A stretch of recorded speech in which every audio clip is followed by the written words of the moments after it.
This lesson is over solving proportions. Before we start solving, let's discuss some important vocabulary that you will need to know. The first word you need to be aware of is ratio. A ratio is a comparison of two numbers. Here are some examples of ratios.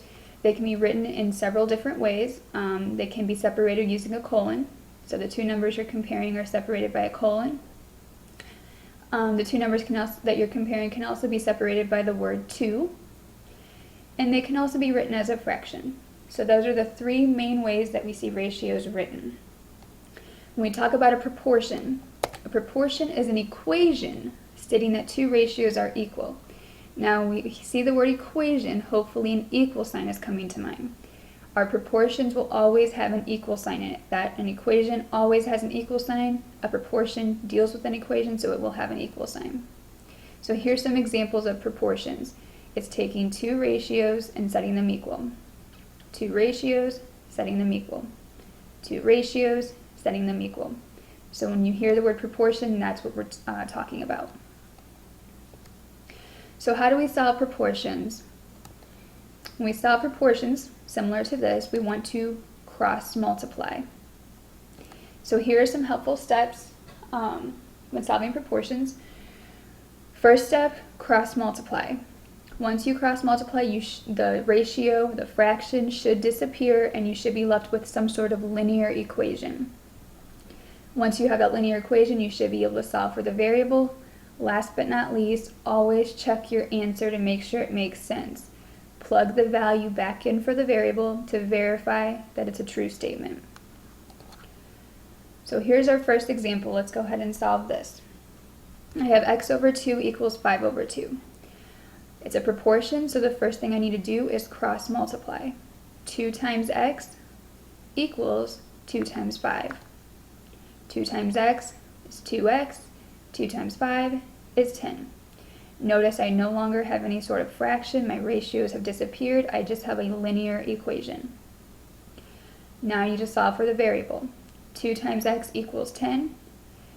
To get x by itself, I need to remove the 2 by dividing by 2 on both sides. 2 divided by 2 is just 1, so I'm left with x equals 5. 10 divided by 2 is 5. Before I call that my final answer, I'm going to take the 5 and plug it back into the x to make sure my answer makes sense.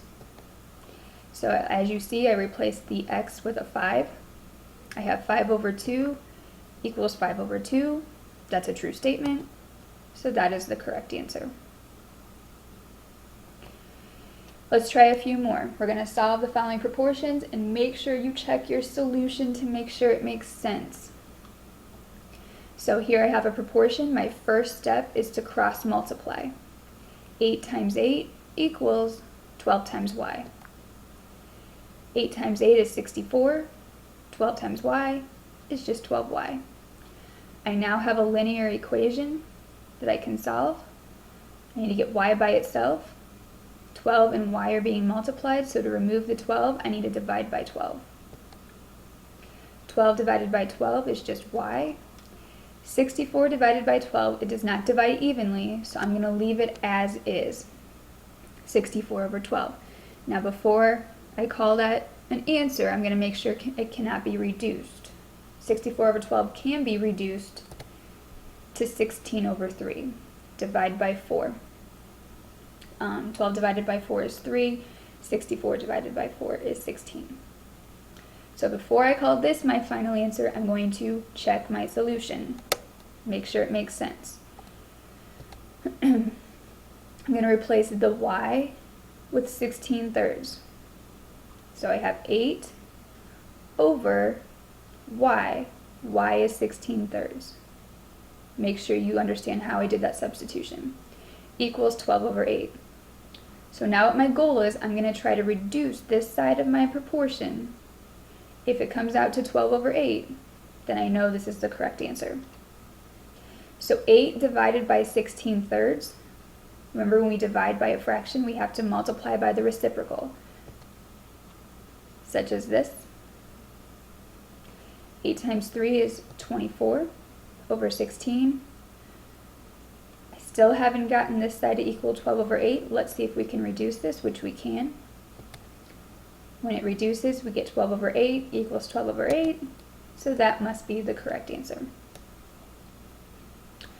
Next problem. Negative 2x over 18 equals 1/3. Solving a proportion, so my first step is to cross multiply. 3 times negative 2x equals 18 times 1. 3 times negative 2x is negative 6x. 18 times 1 is 18. Now I need to get the variable by itself. Negative 6 times x equals 18. Negative 6 and x are connected by multiplication. Don't try to add the 6 over. We need to divide by negative 6. Negative 6 divided by negative 6 is just x. 18 divided by negative 6 is a negative 3. Let's make sure that answer is correct. I'm going to replace my x with negative 3. Negative 2 times negative 3 divided by 18 equals 1/3. I'm going to try to reduce this side of the proportion to make sure it equals a third. Negative 2 times negative 3 is 6. I'm left with 6 over 18 equals 1/3. Last but not least, reduce this fraction to take 6 divided by 6, 18 divided by 6, and you're left with 1/3 equals 1/3. It is a true statement, so that's my final answer. Here's a few more for you to try on your own. The answers are listed below. Make sure you double check your answers to make sure they make sense. If you're still having issues or struggling, make sure you come in and see me before or after school to get help. Best of luck to you.